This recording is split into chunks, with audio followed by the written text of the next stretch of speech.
Welcome back. Tomorrow, several childcare providers in different corners of the state are taking part in a day without childcare. Organizers aiming to shine a spotlight on various needs within our childcare system. Joining us now are some of the organizers: Celeste Finn, director of Big Wonder Childcare; parent Alexandria Harris; and Angela Claire, director of Wilder Child Development Center. Thank you all for joining us here on a Sunday.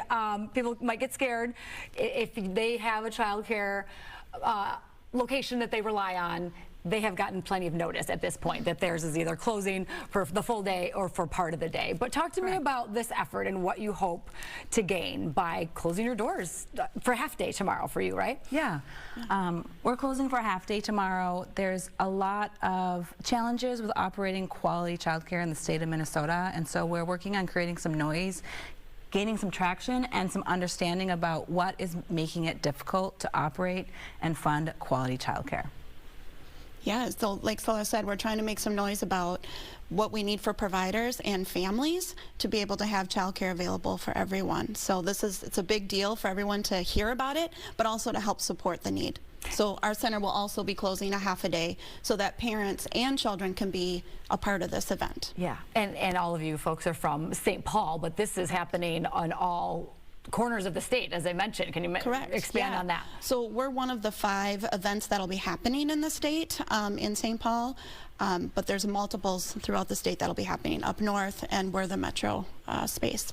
In Rochester and in Bemidji. Yeah, all over the place. Yeah, all over. From a parent perspective, what do you hope, by being involved in this, what do you hope that people take away from watching a day without childcare take place? Yeah, one of the bills that are up right now is to actually create more affordability for childcare. And so as a parent, we as a home are just above the requirement for getting assistance, and so it's a huge portion of our income that actually goes to quality childcare. So the idea would be that all families would only have to pay 7% of their income if this were to pass, and that would entirely change our life if only 7% of our income. There was a point where it was over half of our income was going to childcare.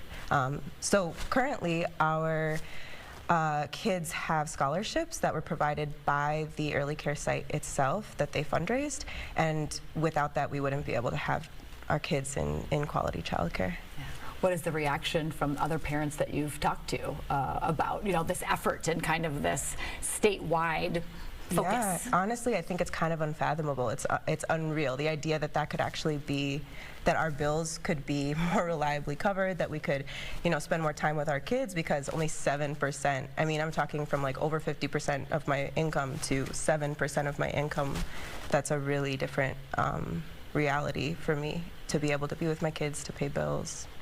Retirement savings. Yeah. So other families, it's not even, it's amazing, the idea, and so we want to work towards it. And if I could touch a little bit on why affordability is such a huge issue. So infant care across the state on average is $20,000 a year. So it's the same cost of college, but parents have no time to save for it, for infant care.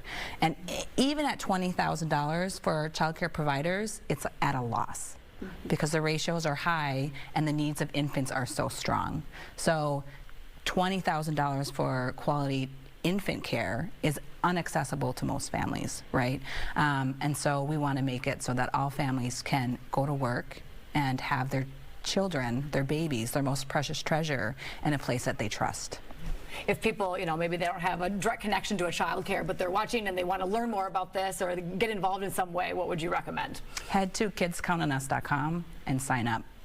Yeah. All right. Well, thank you. We appreciate your time this morning, and letting us know what's happening tomorrow, because obviously a lot of people involved in this. So we appreciate all of you. Thank you. Thank you. Thank you.